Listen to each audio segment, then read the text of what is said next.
Hi, my name is Nathan Ellis, and I'm the writer and director for Paper Tigers. This is just a brief introduction as to where this story came from and why it matters so much to me and my wife and my team. Paper Tigers was a lifetime in the making. It's very closely a reflection of my wife's story and journey to discover her inner voice and to find the courage to rise above her circumstances when she was a child and find her way in the world. As her husband and someone who loves her very deeply, this was a story that was very difficult to write. It's probably the most difficult story I've ever written. And it's certainly one of the most, if not the most personal story I've ever undertaken. It came to be after many walks with my wife, where we would go and she would open up almost randomly about her childhood experiences and sort of a cathartic release of her past traumas. And when she would talk about these things, I would just quietly listen, and we'd walk sometimes for quite a while. And I realized, not only is she so inspiring to me, she's one of the most resilient and amazing, powerful people I've ever met. There is a power to her journey and the things she's overcome and the person who she's become. And as she's telling me these stories, a lot of them very difficult to process and to hear, because this is the love of my life. This is the person I care most deeply about and want to protect. To hear some of the things she went through not only was very challenging and difficult for me to process, but also for her to let go and let out there. And after hearing so much of this, I said, Kim, this is a very powerful story. Your life is such an inspiring, powerful example of how someone can overcome even the darkest circumstances. And together we started looking at this as something to put out there for people who maybe feel lost, or people who are struggling to find their place in the world, especially young people who feel like, who maybe don't know any different about what their lives could be and what their potential truly can be, aside from their circumstances. And Kim and I decided to go down that path in an artistic form. And so what happened was, I would find the story within me after what she had told me. I would sort of find this inspiration to write. And what we ended up writing was Paper Tigers. And it was a process where I would write something after feeling something from a story she had told me, and then she would then read that and then provide me feedback on how to hone it more closely into what she had experienced. And it was almost like this symbiotic artistic paintbrush that we had, where we were creating the story together, with me as the writer and sort of the scribe and the interpreter, and her the source of this inspiration. Now ultimately, Paper Tigers is not about a girl learning how to write poetry.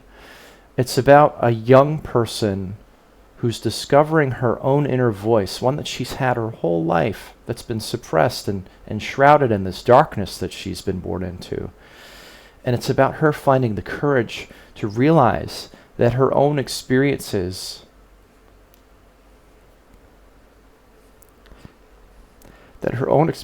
are the poetry, that her life is the poem, and how, if she can only learn how to harness that and express that and not be afraid of that she can overcome it, and she can break free of this cage that she's in with parents who are more childish than she is, and using these mentors, these unlikely mentors, and also adults who are examples of who she will become if she doesn't escape this pattern of hiding and allowing herself to be pulled astray, to overcome her circumstances.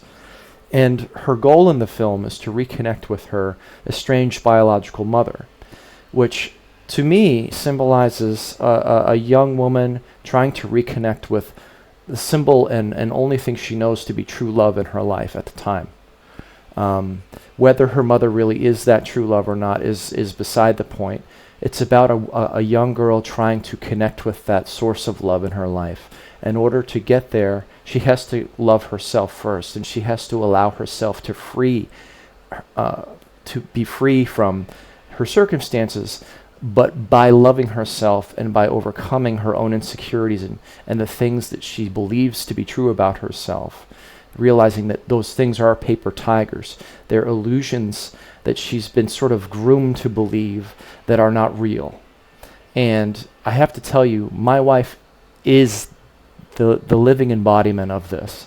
My wife was born and grew up in these very unfortunate circumstances, and she overcame them through creativity, through actually doing these poetry contests and realizing her inner worth and that her inner voice meant something and there was something real there, but also constantly realizing and growing to understand that she was not a product of her environment, that she was more than her environment, and that she could transcend her environment.